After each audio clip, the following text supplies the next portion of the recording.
It's a YouTube variance. If you can repeatedly do that over and over again, you'll get more and more quote unquote lucky. Like, YouTube is not the easiest platform to grow on, although it has the most opportunity. But don't confuse that with it being easy. Welcome to the only podcast that comes to you live and in living color, recorded with no AI included. My name is Travis, and I'm here with Rob. Welcome back, Rob. It's been a minute. Hey, everybody. My name is Rob Wilson, and I represent vidIQ. I am not an AI avatar.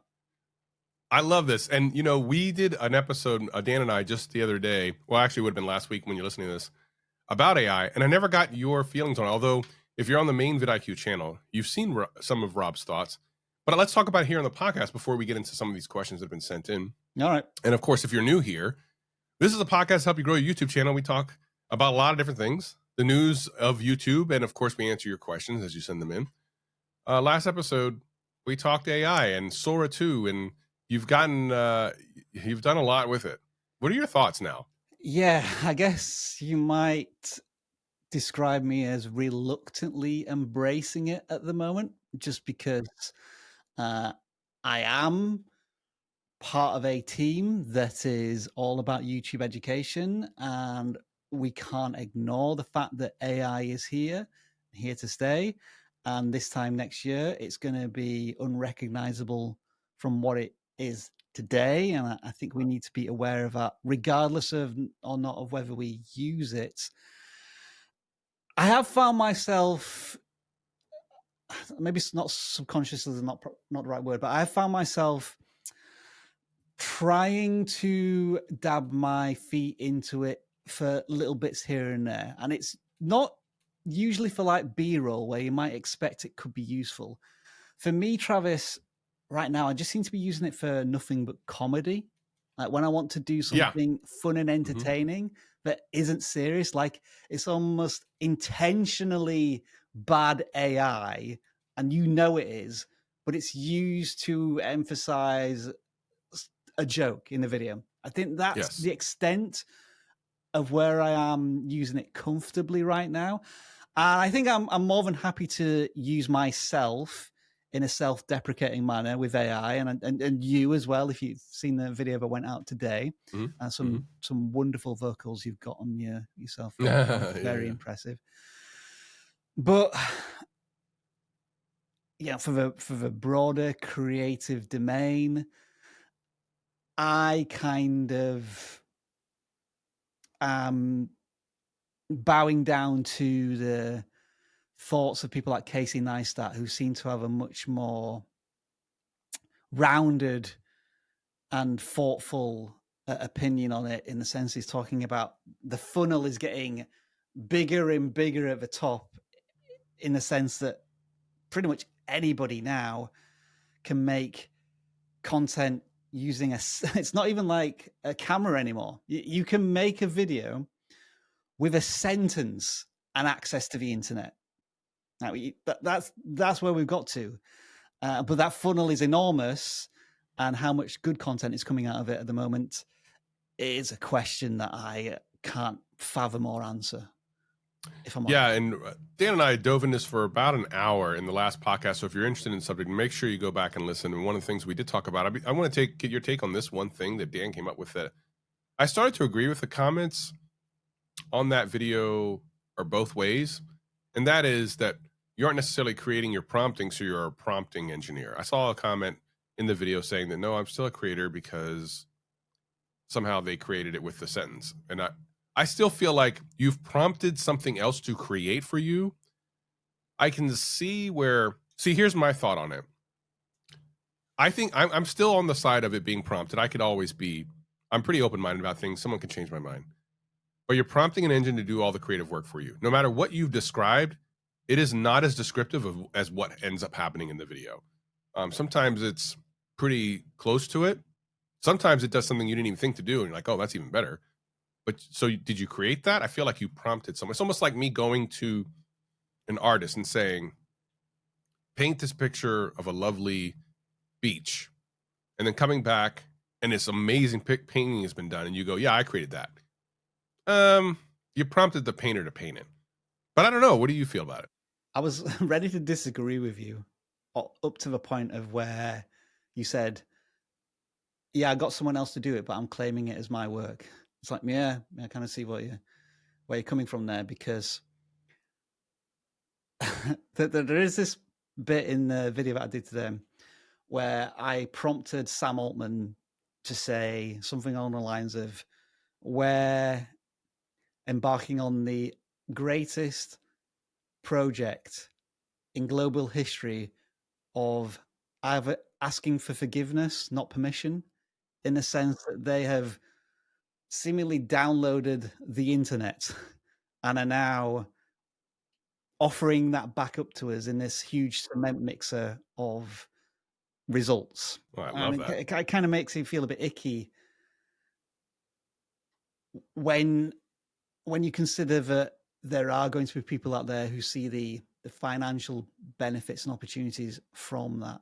But I'm trying. I was gonna respond initially with the idea of, but think about a script maker who wants to turn their prose into something visual, but they don't have a cast, they don't have the equipment, they don't have the budget to go on location and do all of these things. And Casey Neistat was talking about this in terms of friction.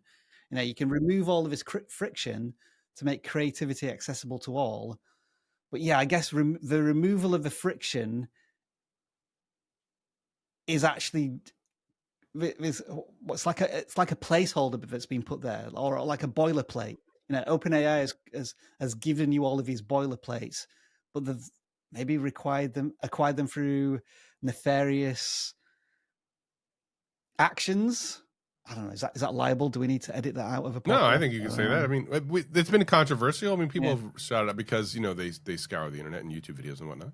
I mean, if you prompt into a video generator from wherever, OpenAI or whatever, give me SpongeBob SquarePants doing a funny dance, and it generates that.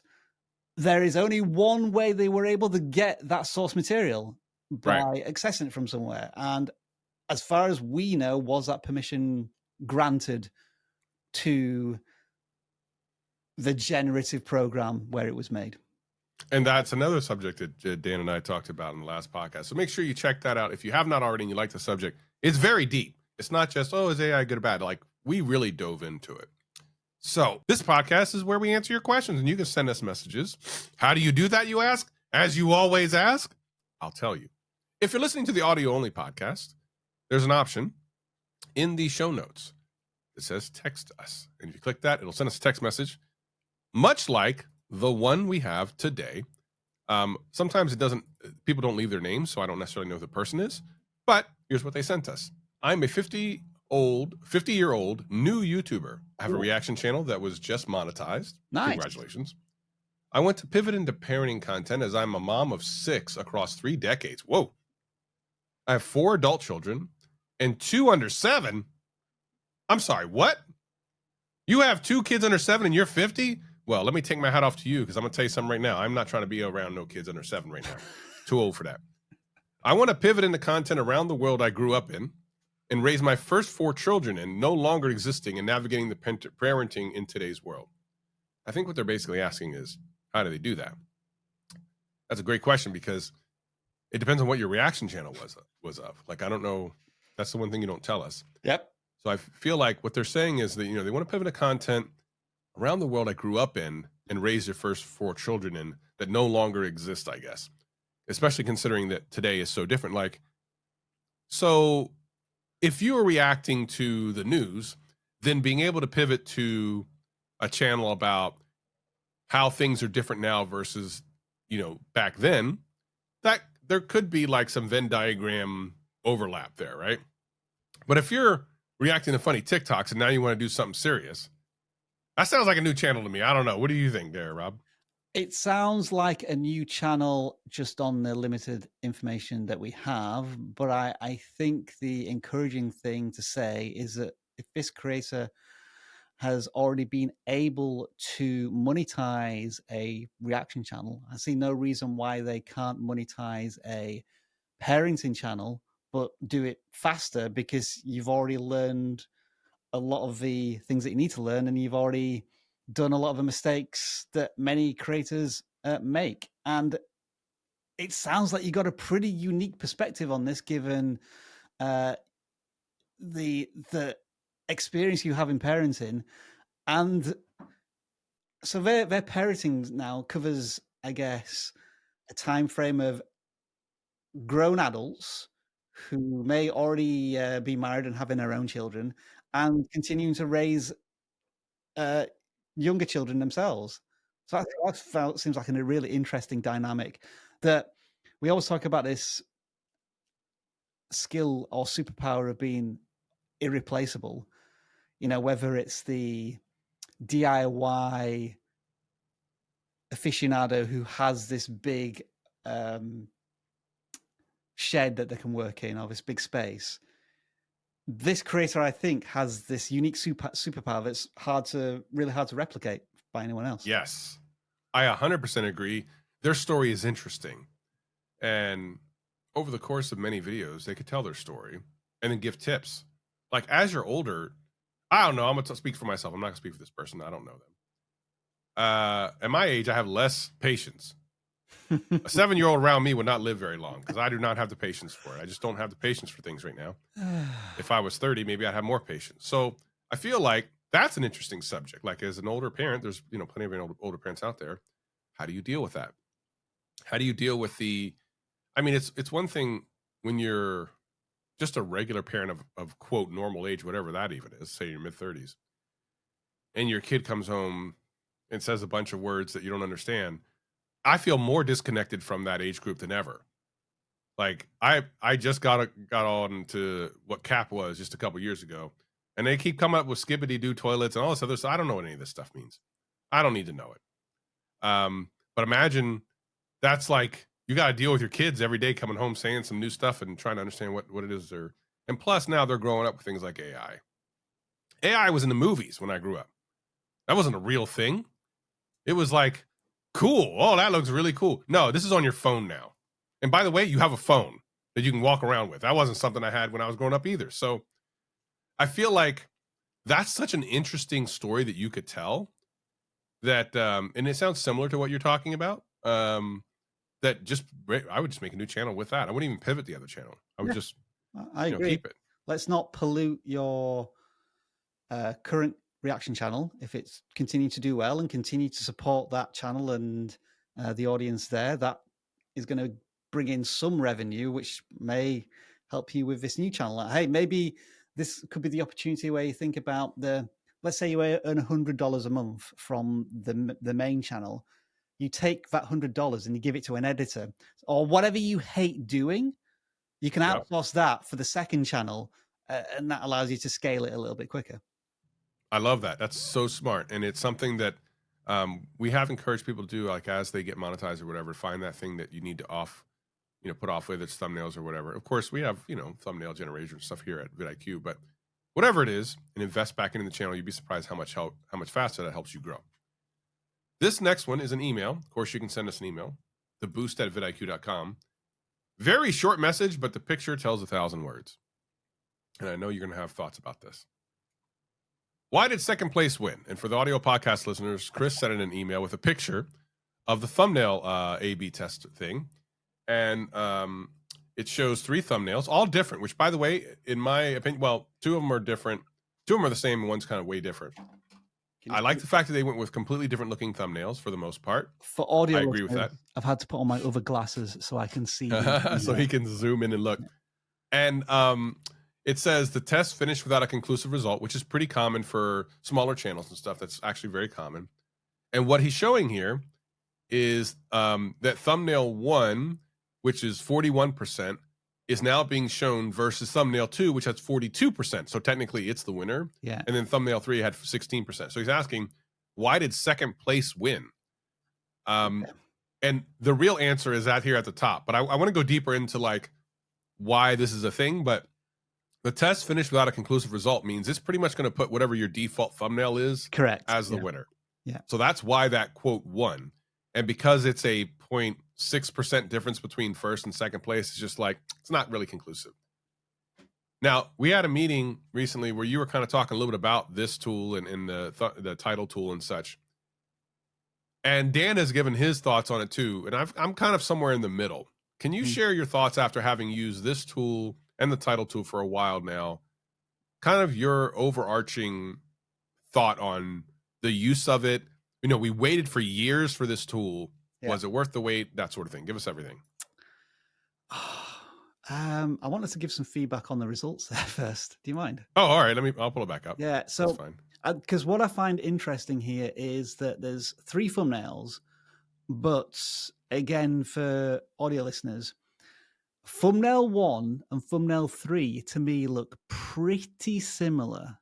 The color's a little different. Like one's brighter than the other, but it looks like it's using the same 2 pieces of box art maybe and the same text. But thumbnail 1 has 41% watch time share, and thumbnail 3 has 16.1% share. My guess is that the sample size here probably wasn't that big because the test also took an entire week as well. Whereas we will probably get results in about 2 or 3 hours. Yep. Which means that you're probably looking at maybe tens of thousands of impressions, a couple of thousand views. That's what it usually needs to get a result. So I'm not sure if the test has been big enough for sample size. Because the thing that's always missing from this, and I think this is where I move on to the broader question of how useful I find it, it gives you the watch time share, but it doesn't give you the actual share of or impressions. Right. You would assume that this would be 33.3% for all of these. It would equally share out this thumbnail to everybody. But just looking at some of the results over the last 2 years that we've had it, I'm not convinced that is the case. I don't think it is. I almost feel as if it might be 40% for one of them, 33% for another one, and then 27% share, like impression share. Maybe that's a conspiracy theory. And maybe over time, even though it's doing a test, it starts to weight itself more to the one that's performing better. That's what I think. That's actually what I think. Yeah. But yeah. I'm sure anyone at YouTube listening to that is just going to say, this is just somebody who doesn't know how to use the tool. And they're trying to think of reasons why their thumbnails aren't performing that well. I'm getting more and more to the point where I feel as if thumbnail testing has screwed with my head. Because now I don't think we can put out a video without either title testing or thumbnail testing, even though we have never come to a conclusive result about what thumbnails perform best on our channel, like either with a person in the face or using a certain background or a certain emotive text. That may be blame that can be put on us. Maybe we're not disciplined and scientific enough to do these tests properly. That we kind of just, we're just going to throw these thumbnails at it and see what happens. It may be blame needs to be put on us. And if we're not doing it right, then imagine the resources and people and patience you do have to put up against these tools for them to give you really good results and feedback. Like I'm thinking about channels with tens of millions of subscribers, the Mr. Beast of the world, who can have a full-time thumbnail maker and a full-time title writer who does nothing but test these. Like for us, it's what, 5-10% of our effort and time. And the last point I wanted to make is, because the tool's there, you feel as if you have to use it. And I really want to go through a period of time on our content where we actually don't use the tool, just to see if we can determine whether or not our gut feeling with the title and the thumbnail that we feel strongest about, we use rather than testing against 3. Because again, another thing to think about is in the first 24 to 48 hours, that's when you're getting a high degree of your initial impressions. And it feels like you're almost wasting those impressions on testing something that you think is probably not going to work, but you want to test it. No, that's right. And the other thing is that's actually important because the viewership is different. So quite frankly, you should already kind of know what's going to work for that initial group because it's the people who watch you the most. The A/B thumbnail testing and title testing actually would be more interesting and more helpful after it goes out of that group and goes into people who don't know you. Unfortunately, by that point, there's so few impressions that the test takes so darn long that sometimes it's inconclusive. But that's actually when you need it. Because if you've grown any type of audience or if you have an audience that watches you, you kind of know what they're going to click on already. So you don't need it as much. But most people don't even think about it like that. They think, well, the only exception really to this is if you have a topic that pops off and it gets shown to a whole bunch of people that are new to your channel right off the bat, and then it might be somewhat helpful. But by and large, 99% of the time, you really actually need it towards the end, not the beginning, for the exact reasons that you explained. So it puts us in a pickle. Like, do we use it or don't we? I know you're almost leaning towards not using it anymore, period, or just in certain circumstances. Like, are there just certain circumstances where you're like, I feel so strong about this that I just don't need it, or like, what are you? What's your conclusion? I feel like I just need a clean slate, Travis, from this Interesting. tool. I've been using it for 2 years, and I can't tell you conclusively how it's benefited the channel at all. Hmm. Because you look at our channel right now, and every thumbnail is, I'm not going to say significantly different to each one, but there are differences which I think means that our branding and our consistency is a little lost in them. And I would just, I'd like the idea of just forcing our channel to look in a consistent and similar way for like 20 videos. So like, you know, when you go to the channel and you see the canvas of thumbnails, they all look similar to a certain degree, rather than now where there's that association through our faces, but sometimes we're using a white background with really harsh black text, and then another one will have a graph in the background. And so it just feels as if it loses its consistency, even though we have a thumbnail editor. Like Mena does an amazing job on our thumbnails, but we're getting multiple concepts. And I don't think I'm fixed on any of them right now. It's very difficult to know what to take away from it. And I think it's different for different people. I think depending on what you're trying to accomplish and kind of what kind of my sword just went off. What kind of things you're trying to accomplish, whether it be growing your existing audience or deepening that connection or growing a new audience, which I think most people want. And YouTube doesn't do a good enough job of explaining like what should this be used for, because I don't know if they actually know. In other words, they gave us a tool after testing it that came back with some results. But what are the best results for a creator? The best results are for the first 24, 48 hours, appealing to people that know the channel or know the subject. And then well after that, bringing in new people. But they don't really explain that to you. They don't give you a way and a tool to A/B test in two different time periods, like one first 24 hours, 1 week later. They just kind of give you this tool and say, make it work. There you go. You've asked for it for years. Here it is. And it's not even, I don't know that it's measuring the right thing. And they've admitted this too. Because they even tell us that not all watch time is equal. So why is it that they're measuring it against watch time? That's weird. I don't know. It's strange. So anywho, that's that. I think to play devil's advocate a little bit there, I think we're conversing as power users, where we kind of have a strong knowledge of what a thumbnail should be and the analytics behind it. But you have to accept that like 99% of creators just see a tool and upload three thumbnails and the highest percentage wins, and that's all you need to know. And I understand the simplicity. That I do go back to that idea of it just works in terms of how easy it is to implement. And I was just looking at our analytics here because I wanted to see if our channel-wide click-through rate had moved at all since we got it. So in 2023, this time in 2023, which I think was just before we got A/B thumbnail testing, it hovered around, I would say, at the very top, 5%, at the very bottom, 3.5%. And then if I go to now,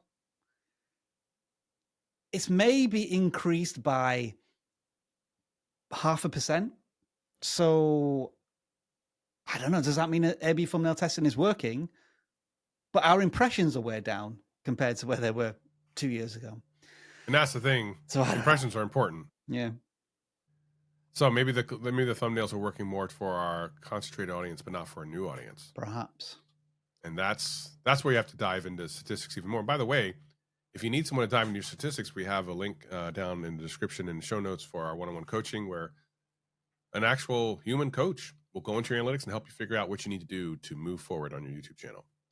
All right, next email. theboost@vidIQ.com. If you want to send us a message, it's theboost@vidIQ.com. Comes from frequent emailer Frank the Dank. I was listening to the podcast today and had a sudden starting important realization. There was no talk of candy, which is true. There's been a couple episodes where there weren't. As an OG listener, it left my sweet tooth aching rather than craving. So here's a real important question of the day for me.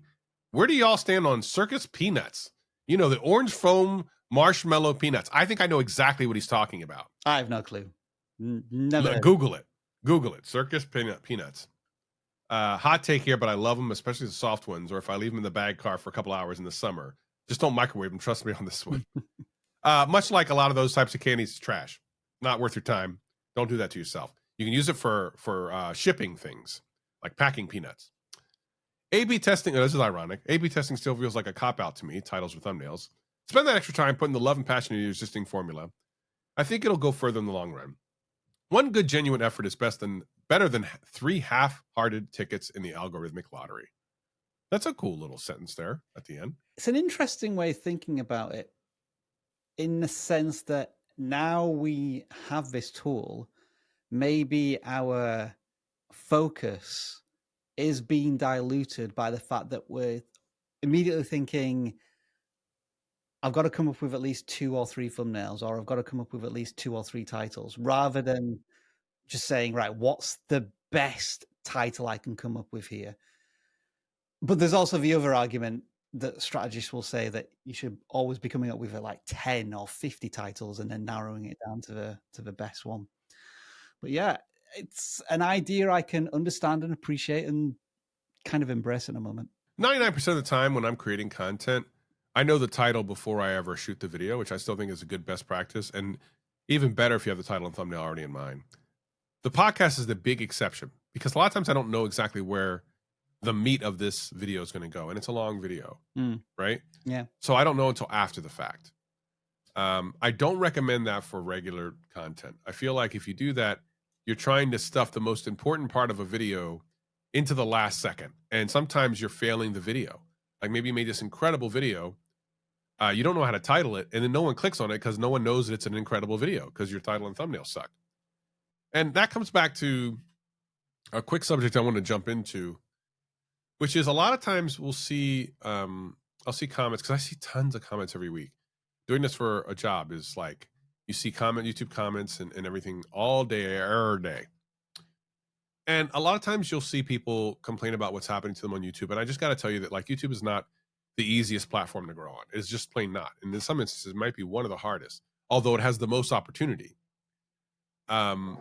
But don't confuse that with it being easy. I think some people think that if you do A plus B, C happens. If you put in some good work, some titles and thumbnails you think are good, you get views.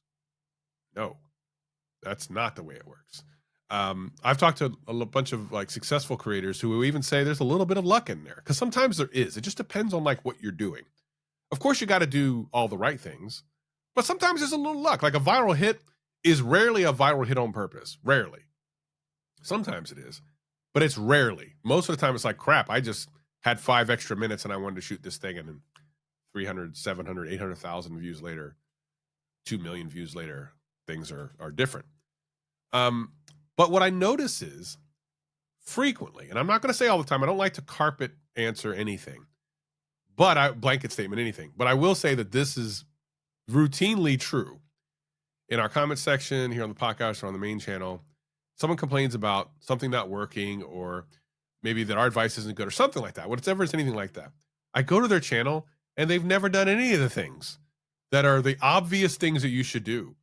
There was one I saw the other day, and they're like, YouTube's like holding me back. They're not giving me views. I do all these things. I go to their channel.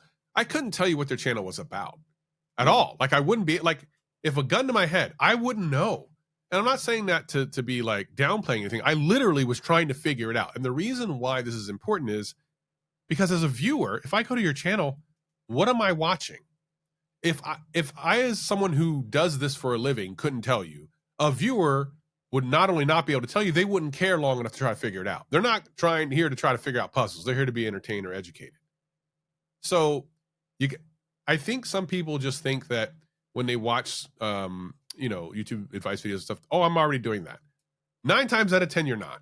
I'm just going to be honest. You're not doing these things, because if you were, you probably wouldn't be watching those videos, because you'd already be doing the things. I don't know. Am I an old curmudgeon now, Rob? Am I just becoming grumpy, like Grumpy Dan, but Travis? I think we probably are to a certain extent.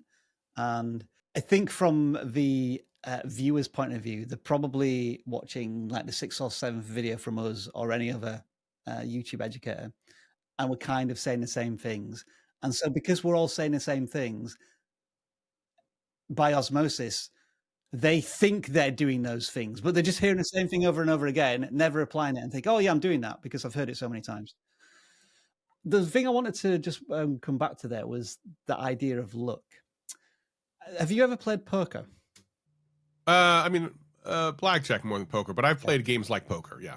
Well, poker is a game that's based on a certain amount of luck. But there is something in poker called variance. And what that means is that while there is luck, over time, that luck will balance itself out. So if you're a really good player, then yeah, you'll have these tournaments where you go out on the second hand because you just got really unlucky. Right. And there'll be other tournaments where you get really lucky and win it. But overall, if you're a good player and you understand the fundamentals and you know how to read other players and so on and so forth, over the long term, you'll make a profit from poker. And I feel as if there is a certain element of that in YouTube as well. Not as much, but like there is perhaps an intangible look where you just time that video to come out at exactly the right time with the perfect packaging and all of these stars aligned so that the viewers who watched it first gave really positive feedback to YouTube, and then that increased the discovery and so on and so on. And so, yeah, maybe there was a certain element of luck there, but you still had to make that video of a certain standard to get lucky, if that makes sense. So, yeah, I might make a video about this at some point in the future where I can figure out how to visualize this or explain it in a more concise manner. But it's a YouTube variance.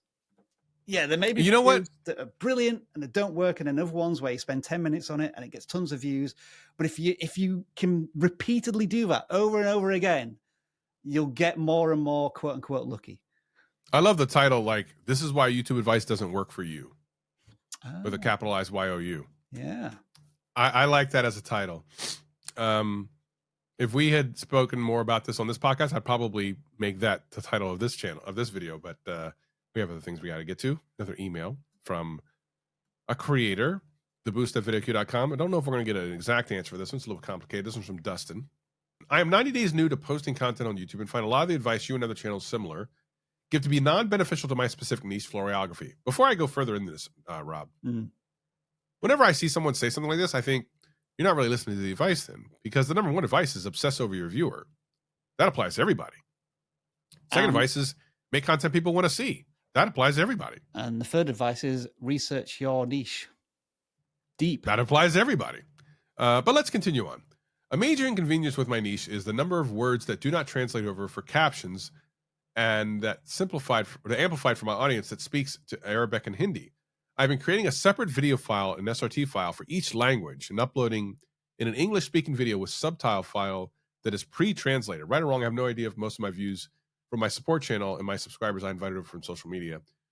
More of the information you present will be useful when my channel gets enough data to start up for more analytics. Until then, I have enough information to know what is going on. I just curse a lot of this grow on YouTube content as I try my best in confusion.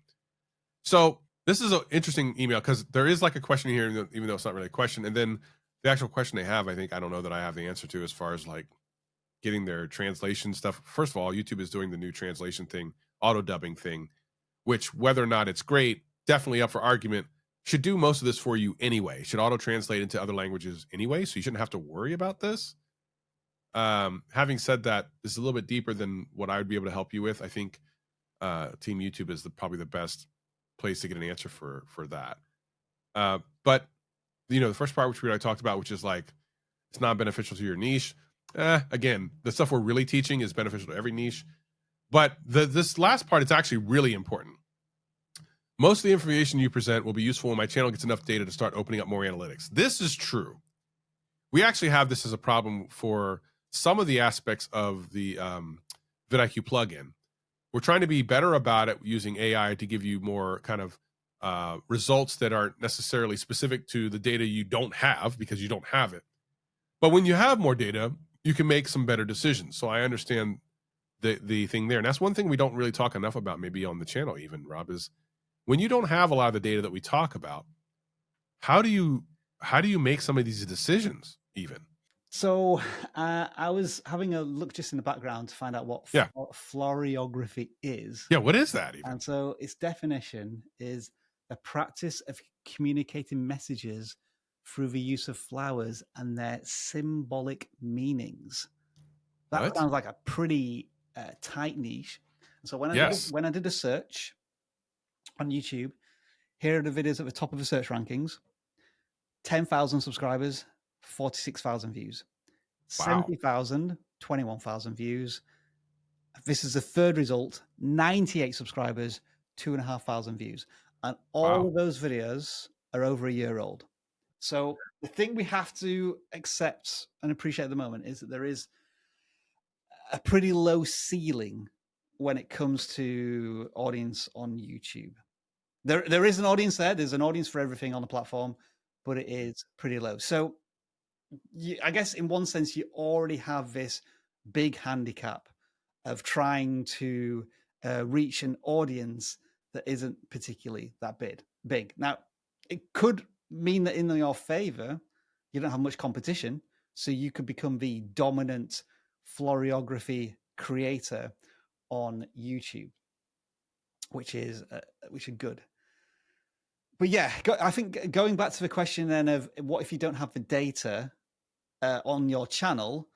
Well, I've just done some external research on data there to show like the potential audience.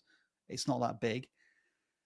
So like, how then do you maybe think about broadening what's called the TAM, the total addressable market? It could be something along the lines of this form of communication is the secret form of communication that nobody knows. Well, I'm really struggling with a title to come up with here. You kind of see where I'm going here. Like there's this form of communication that probably nobody's ever heard of before, but might actually be fascinating. But if you start with your niche as the packaging, floriography, then I'm afraid it's only going to reach that audience. You know, we think about this elsewhere, don't we? Where we think about topics that have a certain internal audience. But if you just make it interesting and appealing to a broader audience, then you can really tap into the idea of almost like learning something by accident, just by the strength and the quality of the content. I learned something brand new, even though I wasn't interested in it this time yesterday. And there's many occasions on YouTube where I've gone into those rabbit holes, just thanks to really good content on the subject. What was that creator that used to come through chat that had a drywall channel? Pete Peck Drywall. Yeah. Over 100,000 subscribers talking about drywall. I seem to remember every live stream I say, I don't know how you do it, Paul. 100,000 subscribers. You have the most boring channel on YouTube. but you can put a silver play button on that wall now. Exactly. Yeah. And that really says everything you need to know. Final email. This one, so the subject was, you won't believe these numbers. And that's important because of what is said first on this email, which is this. Now that you've bitten on the title, it's time to confirm the click by Bunkers. I love this because the title was, you won't believe these numbers. Really great. After some recent discussions on previous podcasts about TV becoming the preferred device for viewers, I did some digging in my own analytics, and here's what I found. I already knew that 48% of my watch time hours comes from TV because that is a helpful analytic that you can see in the YouTube Studio phone app. What I didn't know until I took a little deep dive into the end of the swimming pool, is that only 25% of my viewers consume my long form content via TV. 47% of viewers are still on mobile, which is now concerning me because I've been making longer videos targeted at that audience. Mobile has my worst average view duration out of any device, about 3 minutes, while TV is almost 10 minutes, which, by the way, should not be surprising. Yeah. This question is like a Cadbury top deck. It has two elements that need to be consumed together. Do you think I should mix up the length of my videos and try to focus on my mobile users? Or shall I focus on how to get more clicks on TV? As it shows, once they click, they enjoy the video more. The AI coach from vidIQ has been great, but I figured this is a question for the experts. Yeah, the experts. Yeah. I'm trying to get my head around all of those numbers without, seeing the graph in YouTube. Yeah. So like they say that 48% of the watch time comes from TV, but then they immediately say that only 25% of their viewers watch long form via TV, which is a weird number. 47% are still viewers. So how does 48% come from TV, but only 25 watch via TV? Because I think they said that they're long form. So I guess a lot of their shorts maybe are via TV. No, I thought it was because the watch time is 10 minutes on TV when it's you're right. 23 minutes. You're right. On mobile. You're right. The so watch time. You watch time from a TV view. Right. Exactly. And there's a couple of reasons for that I've explained in previous episodes. But yes. So he's basically saying, so should I focus more on mobile or TV? What do you think when you just hear this? Like, I have my own thoughts, but I'm interested what you think. I think what YouTube would love you to do is focus on TV, just because they love to brag about being the biggest streaming platform on TV now, above Netflix and Disney and all the rest. So I think there's probably a push there for TV content. How do you focus on that? I think there's two elements to this. It's obviously increasing the production quality if you can, because if people are probably watching on a 4K television, are you able to create content in that format? But also this idea of what's called the lean back experience, where somebody is watching TV, but they're also multitasking. So they might be watching your YouTube channel, but they're also scrolling through their Reddit on their phone. That means that you can kind of create more casual content where the viewer doesn't have to be really attentively watching the television. They might just be listening to you rather than watching you, which means then that the narrative and your presenting and voiceover becomes quite important as well. Those are the two things that immediately come to mind, Travis. I'd love to know what you think. Yeah, I think you're right. TV is growing, and it's something you should be aware of depending on your niche. It's not growing in every niche, by the way. It's not like universal. I think that there's just a lot more content that's easier to watch on TV. But plus, it's much easier to watch YouTube on TV than it ever has been. So that actually doesn't hurt either. I think you just make good content. I think ultimately YouTube's going to find... Yeah, right. YouTube's going to find the place to put it. They spend hundreds of millions of dollars every year getting their AI to understand what people like. So leverage that. Just make some good content. And, if you're a much bigger channel, I might give you slightly different advice. I'm going to tell you not to worry about it. My suggestion might be make even longer content. Yeah, you can do that as well. This might be an experiment. So let's say your average video is 10 minutes. Why not try a 25-minute video?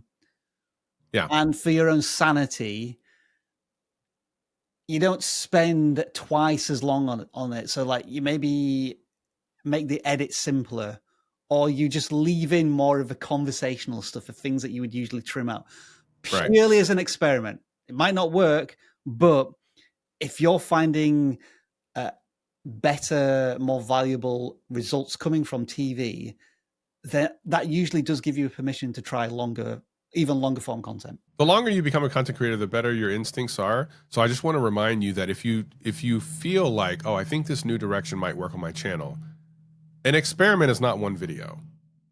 You got to do several, because one is probably not going to do well initially. It doesn't mean it won't ever do well, but you can't just do it on one video and say, okay, well, it didn't work, so I'm not going to do it anymore.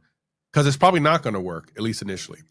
You need to have several videos, anywhere between 3 to 5, and if you're really brave, 10, especially if you're going to do a pivot. But 3 to 5, if you really want to know if a new format's going to work. And then you kind of wait a little while and see what happens. That will give you the definition of whether or not it's going to work for you. You're not going to break your channel, generally speaking, as long as you've thought about it. It makes sense for partially at least your existing audience, and then to also take your hopefully new audience and bring them in as well. Audience. What are they intending to get from you? Is long form dying on YouTube? Not really, but it definitely something's going on. Hey, welcome to the only podcast that's here to bust those myths when you see them come up. I'm Travis, as always, and I'm here with Dan. How goes it, Dan? Good. How are you? It goes. I see you have your cat there. People are watching on the YouTube channel. Love whenever your cat comes on because I see it in the comments. Like cat time, people say things. Yeah, she just knocked over a whole bunch of stuff on my desk and is awesome. Chewing on things, and it's great. This is great. Seems like she always knows exactly when you're going to go in front of the camera. It's weird. Like, it's very odd. if you're watching YouTube, you can see she's literally like in his chest. Like, listen, I need you to pay attention to me. Pay attention to me. Cat time. All right. Anyway, welcome to the podcast. We're here to help you grow your YouTube channel, hopefully, anyway, and answer some of your questions. Later on, we'll be answering questions that have been sent in to us through our email and text messages, which we'll tell you how to do that a little bit later on. And also talk about some things. And the number one thing I want to talk about today is what we're seeing a lot of people talk about this. I've seen it talked about by a couple people. I know you have as well. And I'm just going to say the clickbaity version of it, which is the death of long form on YouTube. Is it dying? Is it dead? Is it gone? Is it dead and gone? And if you're not sure what I'm talking about, there's been a couple people that have noticed that on the YouTube homepage, which is where like 70% of all views come from, you're seeing a lot more push towards short content, especially shorts content, and stuff like that, rather than the long form content that YouTube has always been known for. And that's gonna be kind of scary for long form content creators. And in talking to some content creators, and even in looking at the main YouTube or the main vidIQ channel, we're seeing that our YouTube shorts are kind of growing and getting a lot more views than our long form content. And there's a lot of people saying that this is a YouTube thing and that they are actually pushing this. What has been your experience? What type of things have you seen people talk about?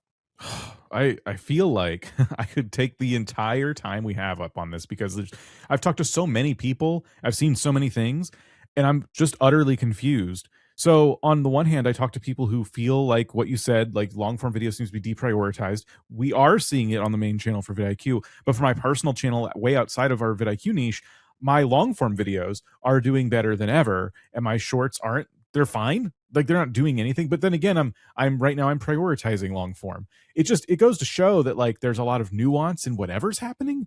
And I think, as always, YouTube is doing its YouTube thing. So this will be a good preface for this entire conversation. YouTube's always going to be testing stuff. And one thing to really make clear here is what one person's home feed looks like doesn't necessarily mean it's what everybody's home feed looks like. So I guess that's a good way to start this off. But one of the things that I've been talking to my friends about, because we all kind of live stream and stuff, is like, how are your live streamers doing? Because one of the clips I saw was someone talking about how live streams were being prioritized in their home feed. And it was like live stream. And they were kind of confused by this. Like, I don't watch that many live streams. Why am I seeing all these live streams?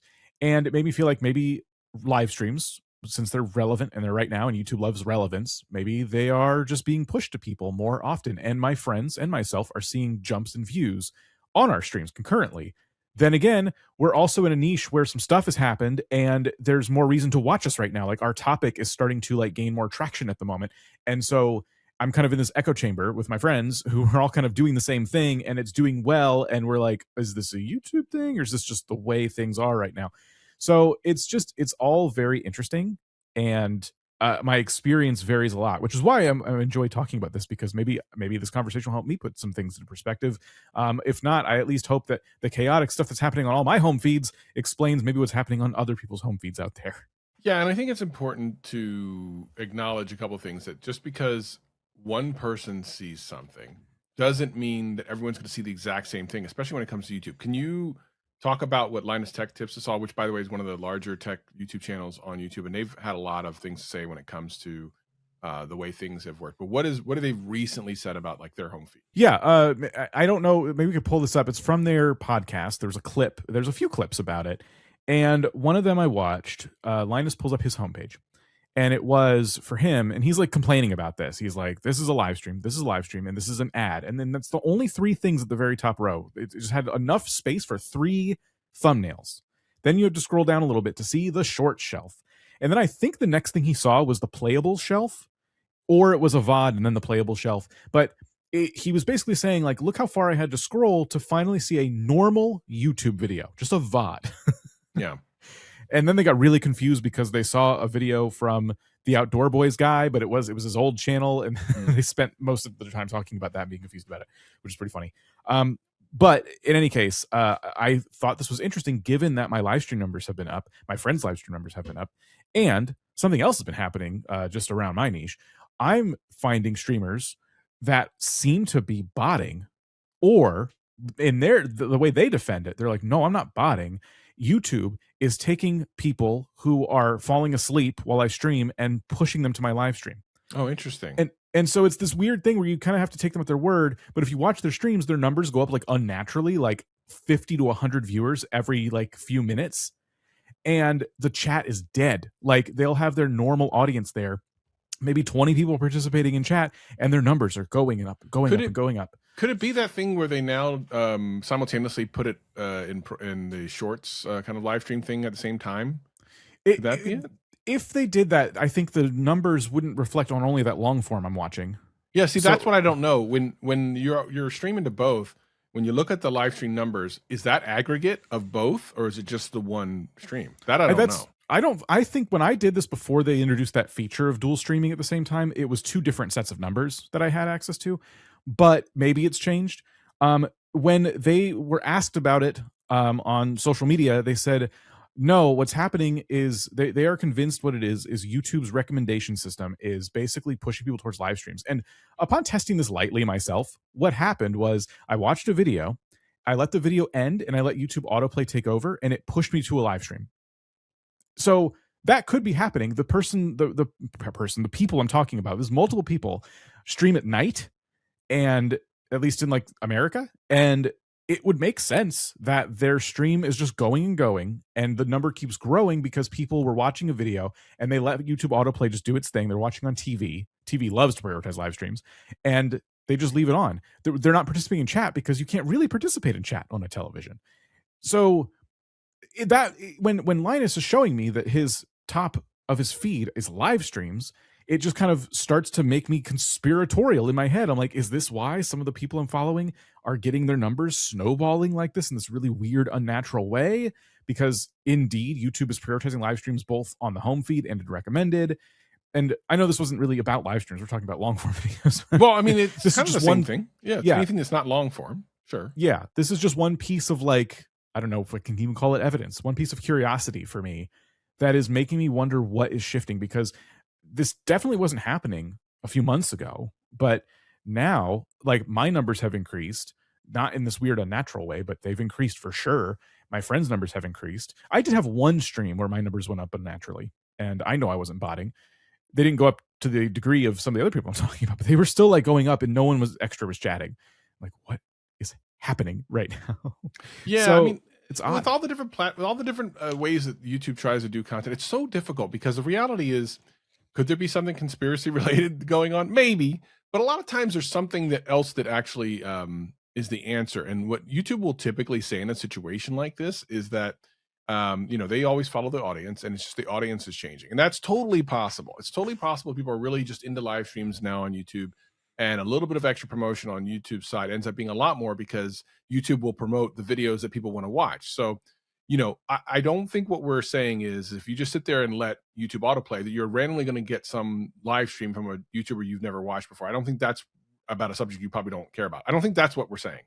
Matter of fact, it would be almost not impossible, but it's unlikely that's happening. What's probably happening is that next video or that next live stream is from someone that you either really like to watch or about content that you like, just like any other form of video that you would be recommended.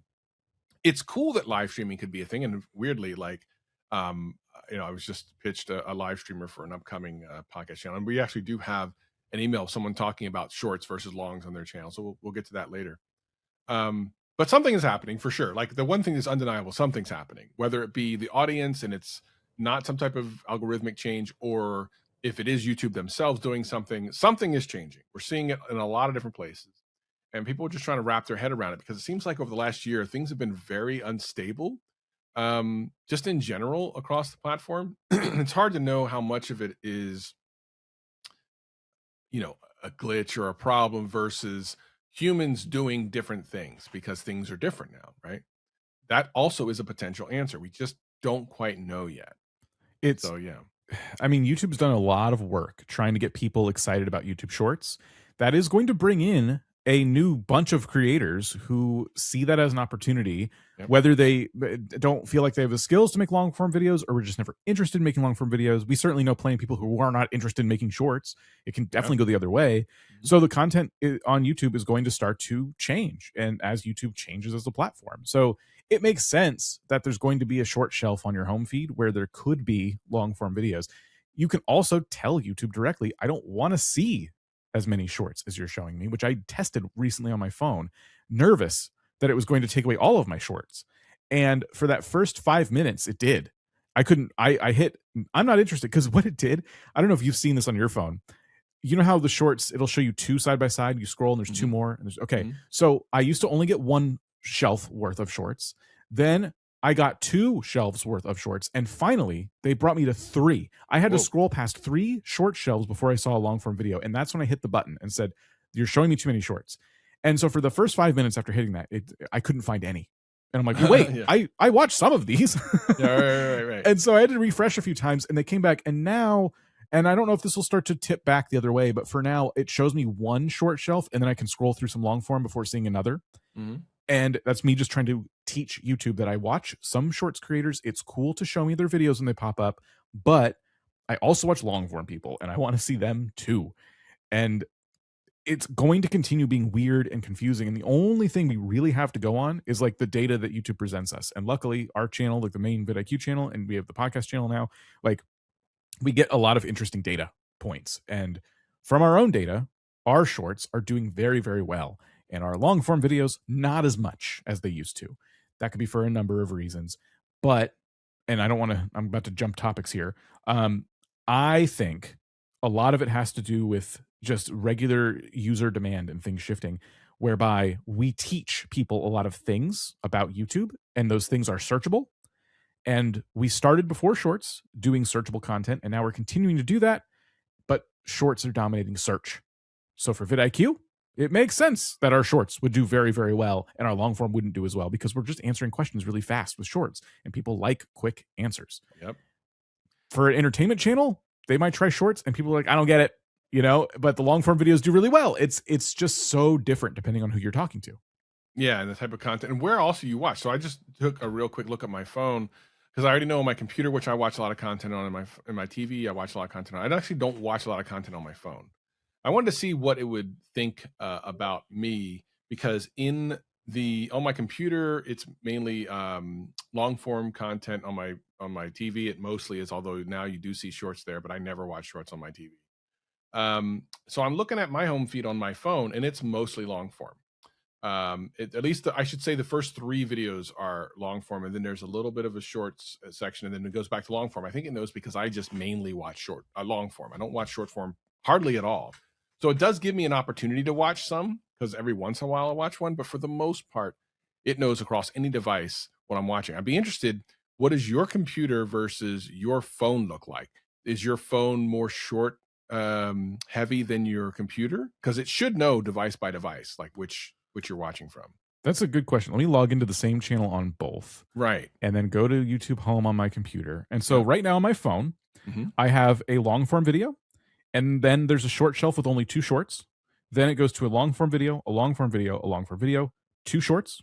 Okay. Long form video, long form video, long form video, 2 shorts. And then I have a watch again, I can side scroll and start to get, now it's testing a news thing with me. So as I scroll down, it's starting to test more weird stuff. On my computer, on the same exact account, I have 4 long form videos. I'm not zoomed in, so 4 across, then an entire short shelf, then 4 across, then an entire short shelf of 4. So it's similar. Now I'm seeing a whole page of only long form. So it is interesting. It is prioritizing long form for me on both devices, I would say. But yes, I have always felt like by device it is going to be a little different, because before I hit this button on my phone, it was like, show me less shorts. On my phone was showing me way more shorts. And I wasn't even clicking on them as much as I used to, because I'm trying not to watch as many shorts because they're hurting my brain. Fair. So I think over time, as people determine what the type of content they want, that's what you'll see change in things like the recommendation engine. So just understand, as a YouTube creator, you go, okay, I got all that. What does that mean for me? Well, number one, you got to know your niche. In your niche, are the most popular YouTubers in your niche short form creators or long form? There's going to be some niches where there's almost no short form creators in that niche because you want to actually have more time with the subject, whatever it is, right? And then there'll be the exact opposite, where there'll be some niches where there's almost no long form and lots of short form. And then there'll be niches where it's a good mix of both.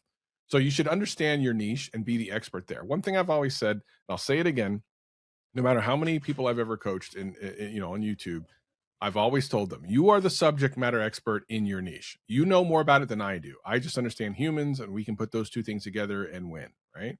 So you know what your viewers are looking for, at least people that like the same things you do. You should know that. If you don't, that's the first thing you need to learn. What are they looking for, right? And because of that, you should also know what type of content works for your niche. So if you're saying, well, should I try live streams? The answer I'm always going to give you is, do live streams work in your niche? Is that something people want to watch a live stream of? Sometimes the answer is yes. Sometimes the answer is no. And that's your answer. It doesn't have to even come from a quote expert. It's kind of common sense, as long as you understand what's going on in your niche. So I guess to answer the question, is long form dying on YouTube? Not really, but it definitely, something's going on. Like yeah, you know, I think it's changing. I think the vidIQ channel is just an interesting example. Yeah. Like, speaking about your niche, I think we know pretty well why people would choose to watch our shorts over our long form. Mm-hmm. Again, if we're making really highly searchable videos, and we don't always, sometimes we make stuff for browse, for new viewers that aren't searching for anything in particular, but sometimes we make stuff and it hits in shorts really well because it gets to the answer so fast. And I'm like this too. I will look up questions all the time. And if I see a short that just on the surface looks like it's going to do a good job, I will tap on that before I'll sit through like a 6-minute tutorial or something. And also, like, a lot of times, depending on, especially in like the kind of software space, if I'm looking for some answer to some technical question about Windows or something, I can't even tell you how many long form videos have burned me in the past because it's just loud music with like copyright music with text on the screen, or they'll open up a notepad because they just do not want to talk in a microphone and they're trying to explain a problem in way too much time.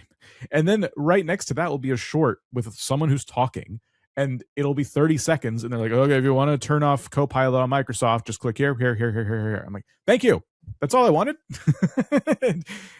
That's just how things are right now. And I think people overall value their time, and that is kind of what we as YouTubers need to kind of respect is, hey, like, you're competing against people who are someone out there is going to help people get to their answer faster in less time. And that's your real competition.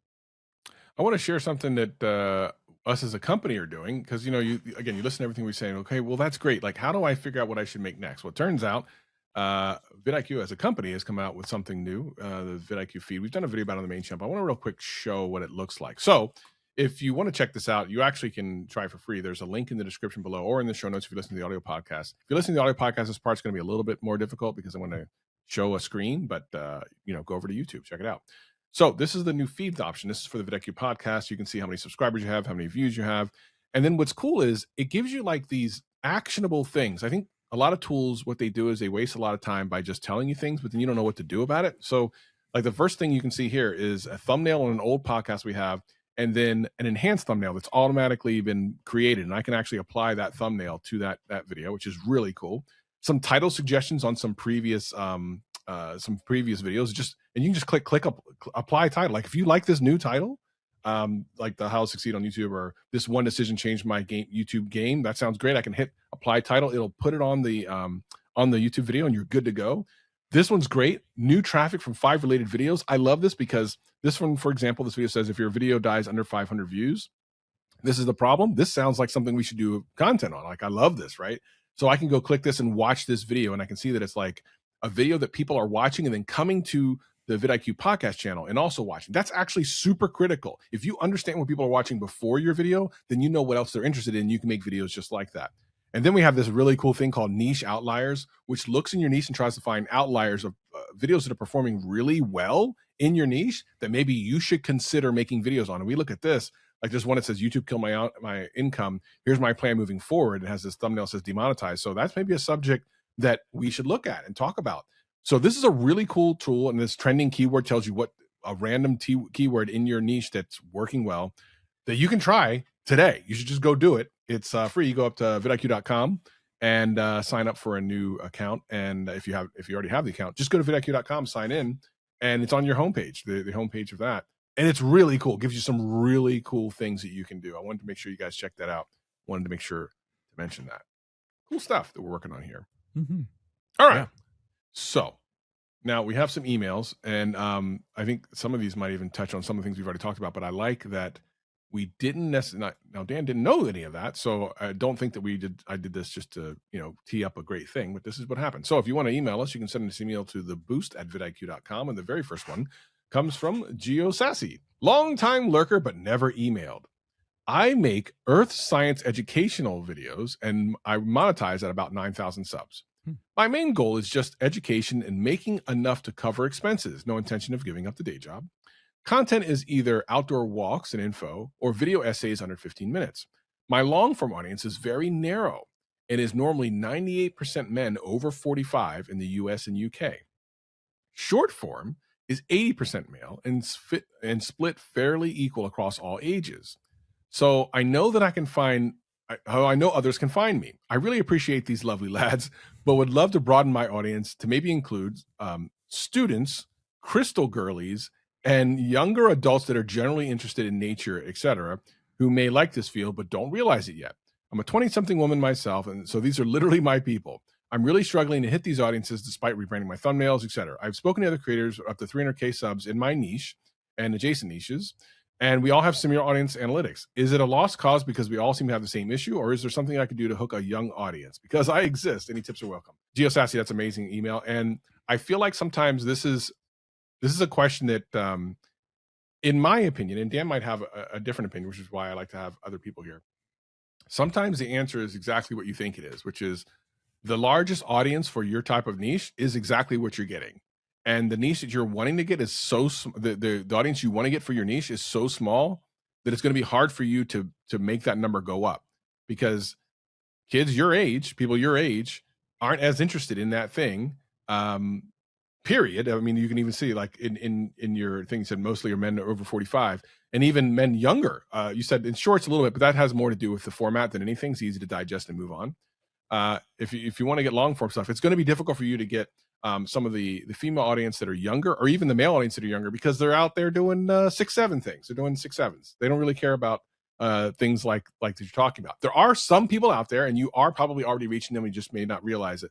But that number is substantially smaller than people that are already established either in their careers or in their life journeys, and they want to know about this stuff. I mean, when I was 20, I didn't care about any of this stuff. I wouldn't have cared. I'd be like, what's the newest video game thing that I need to know about? Like, I'm not, but now I'm open to it, right? Because I'm an older guy now. So Dan, what are your thoughts on this? We get this question sometimes. It's really a difficult one to answer, because I know that like some of the things we talk about are, hey, you should be making content. You should have an idea in your head about like who is your target audience, right? And you should give that person a persona and a name, just for you, just for your notes, so that you can like always be talking directly to that specific person. So it does kind of come down to like, if you're trying to get like a younger audience, what do they value? I guess I go back to there's a journalist named Dave Jorgensen. And Dave Jorgensen worked for the Washington Post, and he was like the person behind their TikTok strategy. So when COVID lockdowns hit and everything, he said like, I really want to like go on TikTok and like try and present the news in like a fun, younger, cooler, hipper way. And he kind of had to twist some arms to get them to like try it. And eventually he became really well known for doing that. Like it was very successful, so successful to the point where he left the Washington Post and he's now completely independent, doing what he always did, but now on his own channel. And he claims he's been successful in his mission to reach a younger audience. And if you look at his videos and the way he presents the news, you can see why it would appeal to a younger audience. It's not like a cable news dude sitting behind a desk, very dry and boring. He plays characters, and he tells the story in a way where the characters just banter with each other. It's always just him talking to himself. and he wears different outfits and puts his hair up differently or whatever to like get the character vibe right. And he just tells the news in more of a fun way. He adds his jokes and sense of humor, and that was like his strategy for gaining that younger viewership, and he claims it worked. So I don't know how that relates to like a more science, like curious audience. I'm not someone who watches that content a lot. Part of the issue is that like there's so many trending topics right now that are not very positive, and from what this email describes, I feel like their content is probably more leaning towards like the positive. It's just always a harder sell, especially this day and age. Everything's so extreme. Yeah. But I guess it's just like you said earlier, you kind of know your niche better than we would. It is kind of trying to identify like how are other channels who might be catering to a younger audience like going out of their way to speak that language, I guess. Yeah. And the other thing to think about is, so one thing that you said at the beginning, which is like, I'm only trying to cover expenses. I'm not trying to become rich and famous, all that stuff. So that can free you in a way from chasing big numbers, because you'd be chasing an audience that's underdeveloped and probably, while maybe underserved, also may not be as big as the other audience, which means as long as you're okay with that, potentially isolating the audience that you currently have that do enjoy your stuff by speaking to a younger audience, which may not connect with your current older audience, and potentially making them leave, and you're okay with that because you're desperate to like talk to this other age group, then great, go for it. But I do want to warn you, that's very likely what you will do. If you're really genuinely trying to talk to 20-year-olds, you're not talking to 40 and 50-year-olds anymore. And that's what your current audience is. So just understand that. It's not impossible to talk to both at the same time, but it's literally like juggling. And 99% of the creators out there can't do it. Maybe even myself included, which is fine. It's not a bad thing. It's just a thing. But so I wouldn't be afraid to test it though either. Yeah. Like just see what happens when you try some different formats, because even if you want to go back to what you were doing because what you try doesn't work, YouTube isn't gonna, there's like this fear of like trying things on YouTube. I think a lot of creators get scared of like, oh, my channel's doing well, but I don't want to like hurt it. Try it, like try things. Yeah. I again, I don't want to, I'm not trying to discourage anything. Yeah. But I'm one of those people that like to give you as much information as possible so you can make your own decision, because ultimately that's it. Like you have to live with the decision you make. But I do want to put the caveats out there and say, just know that these things are possible and these things are likely to happen. And this is what you're doing when you change your format. You might see a dip, but you might get the audience that you want. And whatever that means for you is basically the direction you have to take. I think what Dan said is perfectly correct. Like experiment, try different things. But it sounds like you also have kind of tried. And the thing is, if it's not changing much, that means there's probably not as much of an audience for it. It doesn't mean there's no audience. It just means it's going to be harder to find. If there are 1 billion people out there that like science and 100,000 that like science at the age group you're targeting, I mean, that means there's 100,000 people. That's great. That's 100,000 people, but you're not going to get 100,000 people. You're going to get a percentage of that, whatever that is, because they're not all going to see you. So it's really up to you what makes you happy, which brings you joy. And if you're only trying to cover expenses, you probably can shift your content to more gravitate toward that audience, but you will almost assuredly be isolating the other audience. Unless, of course, you do 2 different series, one that is specifically aimed at that age group, and then another that's kind of the content you're already doing. You could try that. Do that in playlists. Remember official playlists, Dan? Those were cool. Yeah, those were cool. Bro, like we're old people now. We're like, remember official play? Remember YouTube stories? Remember annotations? Replies? I mean, annotation. Like people don't know what we're talking about. All right, next one. This email comes from Lance.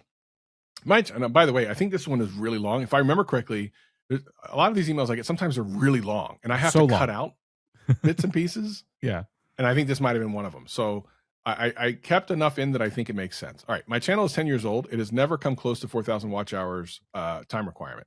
I started an irregular trend with my videos a few years ago. What seemed like a boost actually might be a burden. I desperately seek vidIQ's advice.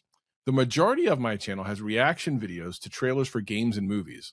Sometimes I will do an editorial review about professional wrestling films and politics. I'm a middle-aged dude that genuinely loves Paw Patrol as much as Resident Evil. So I do my best to keep my videos safe for all viewers. I occasionally attend an adult entertainment convention in my state. I will briefly interview my favorite stars and post the videos on my channel. Even though they're adult entertainers, the interviews are fairly clean cut. I mark them as age restricted because of YouTube requirements instead of what is featured on screen. I wonder if this has caused a problem for my channel's health. The mature videos get a lot of clicks and subscriber boosts, but for very brief watch times. One of the interviews is 5 years old, but consistently is within the top 3 spots. If I post a new video about my usual topics, then that video might get number 1 or number 2 spots for a few days. Then the adult interviews are right back to the lead positions. After 10 years of time, money, effort, and struggle, I feel like the only option is to start completely fresh and hope for the best. Please, please, please advise. Thank you. That's from Lance. And I think this just comes back to something that we talk about very often on this channel, which is audience, audience, audience. Like, who are you making your content for? And when someone comes to your channel and is recommended content for your channel, what are they getting and what are they expecting the next time they come? And I think that there's a huge disconnect with what you just said. You have a channel that is basically about you and everything you like. So that channel is for you. Done. If you want a channel for other people, you've got to do things in a consistent manner so they know what they're getting every time they come. If I come and I like to watch your reviews about like movies, probably not going to watch the adult interview stuff. If I'm into the adult interview stuff, might not care about your thoughts on Paw Patrol. I really hope that I don't care about the about Paw Patrol. I really hope that I'm not interested in that. So I feel like you just have to understand that, like, when you put out random types of content, you will get random types of performance. That's just the way it always has been and the way it always will be. You're not going to get consistent performance with inconsistent content. If you want to grow a channel, find a niche or a brand of different types of topics that make sense within each other and make a channel with that. If you want to be able to do everything, that's okay, but expect views that go up and down and all around and are never consistent, because that's what you're doing. You're being inconsistent. What are your thoughts, Dan? It's a really the intent of the viewer at that time. So like if you were interviewing an adult entertainer, that phrase can mean a couple different things, but I'll just leave it at that. If you're interviewing an adult entertainer, what is the intent of the viewer who's interested in that interview? And if you are then doing a review about a game you like or something, what is the intent of that viewer? Now, you want your channel to snowball. You want to attract a viewer hive mind that thinks like you, at least on one specific topic. And what I said in my gaming video this year was, at the very end of it, I said, be something to someone. And a channel that I got to speak to this year for that gaming video, or I guess in 2025 technically, was Austin John Plays. And to me, Austin John Plays is where I go when I specifically want information about one of the few Nintendo games he talks about. Pokemon is like the main one. New Pokemon game comes out, I'm going to watch all of his videos on it because he's going to give me a ton of tips about that game. Now, if Austin John went out and then filmed a bunch of content at a convention that he went to, that might be cool for like his top viewers. He even said for him, like, he has like 20,000-ish people that will always watch no matter what, but he gets hundreds and hundreds of thousands of views when he sticks to the main thing he's known for. To me, he's known as the Pokemon guy. And I like the guy. I got to talk to him even off camera about some stuff. He seems genuinely cool. That doesn't mean, like, to me, I don't think of him in that light as like, oh, I get to like look at some behind the scenes. I get to look at his thoughts on a new movie. You know, he's not the person I go to for that content. Yeah. So that is kind of what we're dealing with on YouTube. Now, I know that like you might hear that and go, well, I like all of these things. There's got to be more people out there like me. How do I get all of those people? It's like now you're narrowing the pool of people you could possibly reach to just people exactly like you. But you can find a much wider audience if you focus on one viewer and don't just think about like that through line in the sense of like, well, this person who happens to be an adult entertainer also likes Paw Patrol. Like, think about the intent of the viewer watching your content. Like, what are they intending to get from you? What's their intent coming onto YouTube that day and watching? And like, what YouTube video is going to be recommended to them next? If, you know, whether it's from your channel or somebody else's, it's probably going to be more content about that interview they just watched related to like that person you interviewed. It's not going to be, hey, you watched this, how about an interview about the new Spider-Man movie? Or not an interview, sorry, how about a review of the new Spider-Man movie? It's like, no, that's not, that person's in like a different algorithmic track right now. And that's what YouTube loves to do, is put you on a track for a while and like set it off. So that's how I would think about this. I know what I'm saying has some nuance that I'm kind of putting to the side, but that's how I would think about it to try and get my channel's health back up. You got to kind of pick a focus. Might even be time to start a new channel if you do decide what that focus is and it's outside of what you're doing right now. It's okay. You don't have to like delete anything. I wouldn't. Start a new channel with it. Take everything you learned and you'll be surprised how fast it grows. I want to talk about the reality of variety content. The reality of variety content is kind of like what I said earlier. If you put out variety content, you will get variety views. Like you're going to have a variety of views. They're not all going to be great.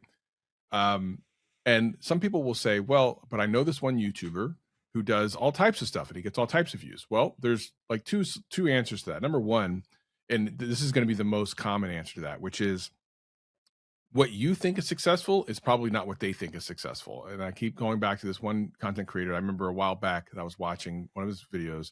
He had a series of videos I really enjoyed. He said he doesn't do them anymore because they don't perform well. When I went to look back at them, all of them had 100,000 views. And for me and you, that's like, oh, that's great. That's performing well. But for him, it's not. So that's relative, right? Performance is relative. And just because you think it performs well doesn't mean the creator does. And secondarily, and the times that even those things do perform well, it's because the content creators figured out a way for them to be the niche. And it's more interesting to find out what their take is about the subject, more so than the subject.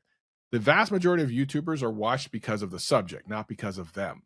There's a small percentage of people that people are watched just for them and their take on something. We should all be so lucky to be that person, and we won't be. It's just not going to be the thing. You can be one of the most talented Pokemon creators on YouTube, but that might be it. People might not watch you for anything else. So the reality of variety content is it's very difficult to be the niche, to become the niche.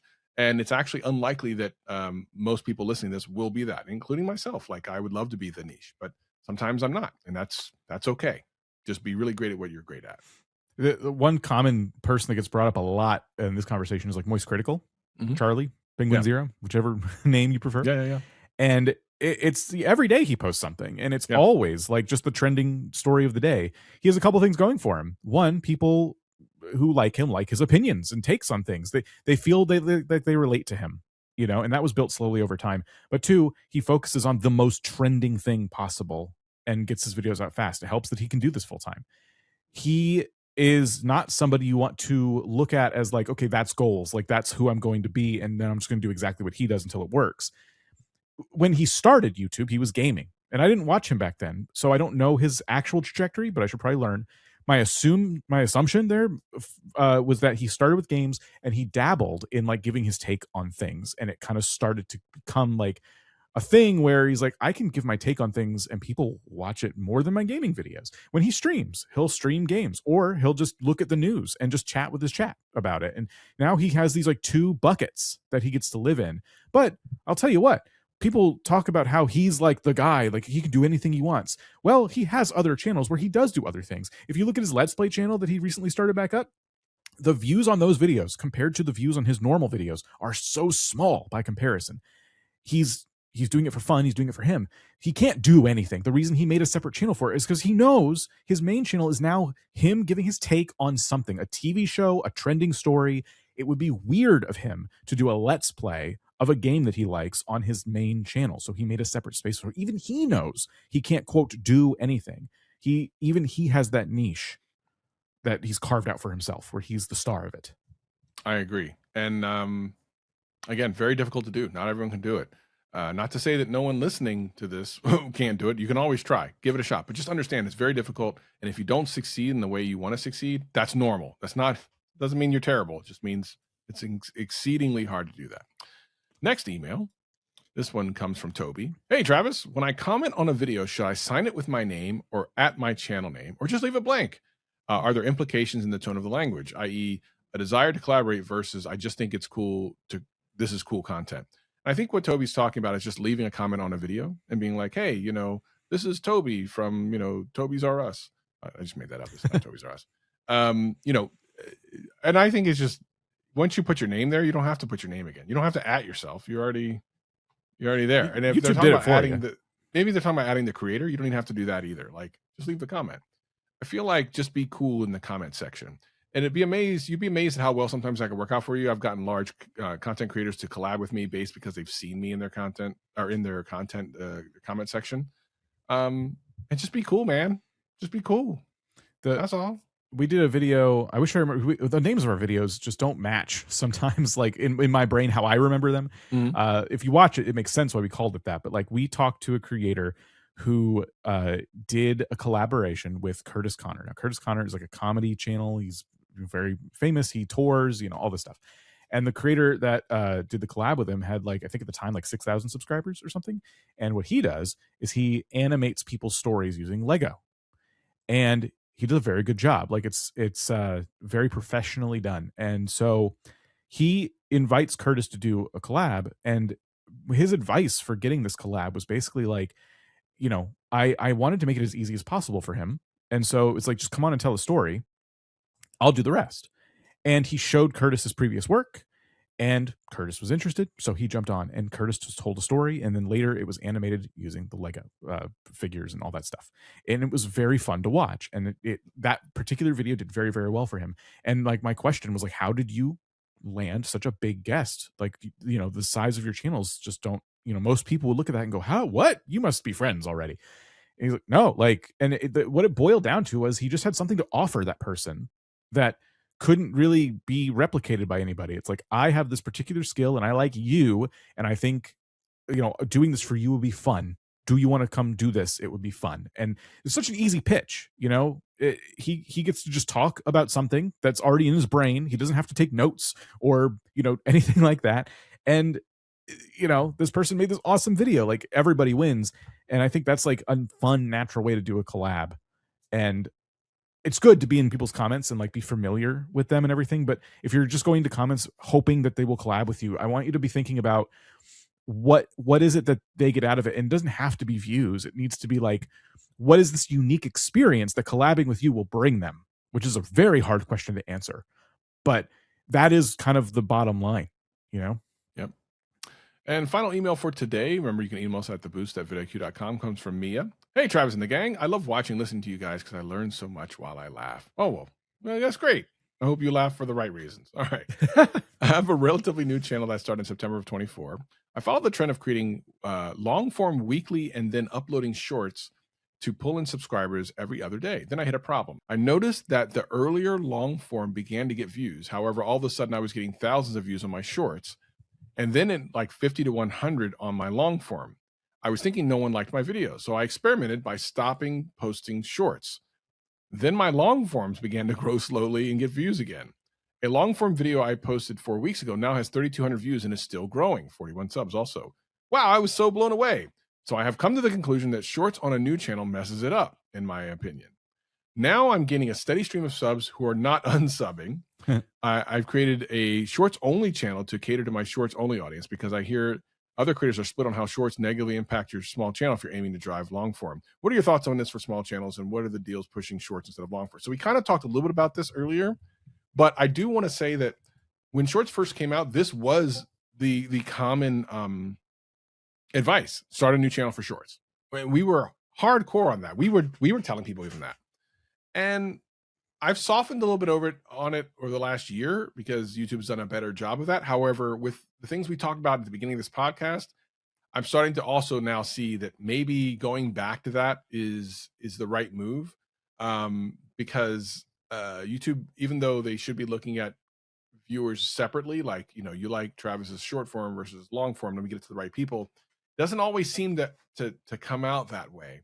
So for what this creator is saying, for smaller channels, is it even more critical, Dan, to separate these two? Or what do you think? It's so like difficult. Like, so I don't know if channel size really ever matters in conversations like this. So I'm putting it aside for a second. My experience is gonna be a little different than yours because I'm talking about channels that have either millions or tens of thousands of subscribers. On vidIQ, we mentioned earlier that our shorts are doing better than a long form, but in order for me to definitively say, therefore, shorts bad if we want long form to do well, I have to be able to look on the channel and see that all of our long form videos are underperforming. However, I just posted my big gaming video that I do every year, and it is performing just fine. It's doing what I was expecting it to do. The numbers are great. They are growing. It is snowballing. It is falling into search. Exactly what I want to have happen with it is happening. And we're posting shorts more than ever. So because I'm having that experience, it kind of busts the entire idea that someone would say, well, shorts hurts your long form. But then again, a little bit jaded. I'm on a larger channel talking about this.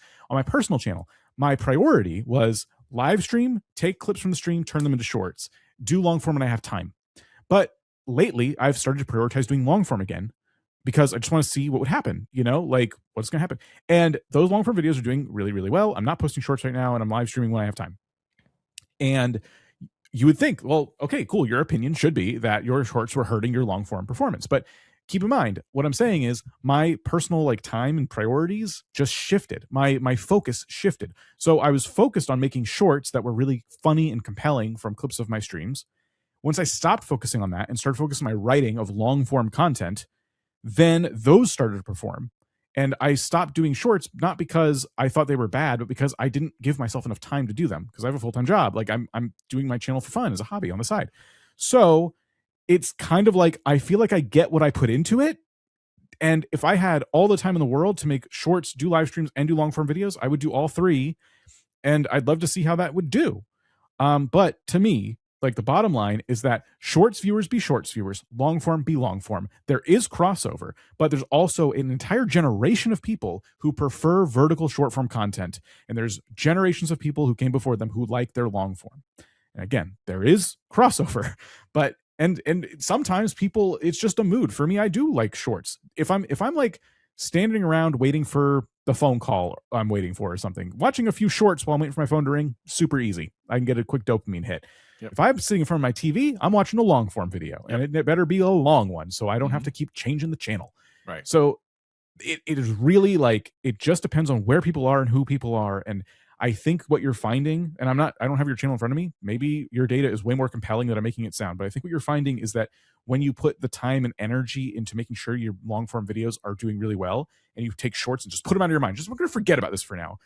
You're getting what you put into it. You're reaping what you've sown, which is like, I did a really good job making this long form video, and it's performing, and people see my passion and everything else. When you're splitting your focus between shorts and longs, you're on two different platforms effectively, which is always difficult to do, especially if you have school or work or other things that demand your time. We only have so much creative energy, I think, as individuals. So I think that's what's going on when people say this. But again, I have to put a couple of caveats on it. I'm on larger channels than it sounds like the ones we're talking about here. And also, like, I don't have this person's data in front of me. But right. That's my soapbox. I will step off of it now. I love that. And I think you should take all that into consideration, but also honor what you're seeing happen on your channel. If you feel like you're doing this thing and it's making it, go better for your long form, continue to do that thing. Don't change back just because we've said something, but just acknowledge that there are a lot of different worlds where all this stuff is true simultaneously, just on different channels, which is kind of the unfortunate thing. There is no like one answer. YouTube will tell you, put it all on one channel now. We figured it out. We might tell you, well, I mean, sometimes they got to figure it out. And I think the reason it's easy to like look at a new channel and say, I'm going to make this my shorts channel and this my long form channel is because it separates the data. Like that's why we have the podcast channel, because now we get way more accurate data about how long people are watching specifically the podcast, because that's the only thing that's here, and shorts about the podcast. Yes. Whereas before it was like, let's do the podcast on the main channel. Yep. Okay, it's getting some views, but like relative to the other content, it's not, and it's confusing. It's just confounding. Maybe both do work just fine, but it's hard to make decisions based off the data when you're doing two totally separate things in one place. So true. So very true. If you're new here and you like this type of content, or you want to learn more about how to grow on YouTube, of course, there's more videos here on the YouTube channel. If you listen to the audio podcast, there's tons and tons and years and years and years of worth of content. Make sure you're subscribed to both. And definitely check us out everywhere. We're on YouTube. We're on any audio platform that you want. And I say all that to say, for those of you that are here for the learning stuff, we're done. But for those of you that are here for a little fun stuff, we're going to do something we did a couple of episodes ago, unless Dan's already done this today, which would be Wordle. Did you do today's Wordle? No. Okay, good, because we did this a couple of weeks ago. I think it went pretty well. So you and I are going to play Wordle. For those who don't know, it's a game that's been around for a very long time where you have to guess a word based off letters. And this is going to be more for the people watching on YouTube. If you're listening, it may not be as good. and bye, I guess. But if you're watching on YouTube, we're going to start now. So what's our first word going to be here, Dan? So I'm going to give you the word I always thought would be really cool, and every time I use it, it's detrimental. Oh, ghost. Okay, GOSGHOST, and then I guess I hit enter. Yes, enter. Boom. And none of those every letters. Time. Every time. It's another 5-letter word. There are like little cheats you can use. Plead. What did you say? Plead, like pleading. Okay. PLEED. EAD. Oh, plead. Okay. Oh, is that? I wonder if that's a word now. Let's find out. Gives us a lot of. Look at that. The first letter is P. So we know for sure that this letter, the first letter is P, right? We don't know what the second letter is. P-E-B-A-K, P-beak? That's not a word either. Oh my God, I'm never doing this again. Yeah, this is awful. U-T-T-Y, butter? Nope. Ooh, do knife. Knife-E. Knife. Okay, so N is in the word. N is the... And E is not the last letter. It's P, so now we know it's P, E, E. It could be P-E-N-A. Penal? No, there's no L. Penum? Or ends in N. Pencil? So try P-E-X-A-N. Okay, so what is that middle letter? Pecan? Oh, yeah. What are we doing? For those of you watching the YouTube video, I hope that got edited down to like 45 seconds. I'm going to tell you, that took way longer than I'm willing to admit. That was ridiculous. We may never do that again. Anyway, thank you for joining us. We hope you had fun, and we'll see y'all in the next one.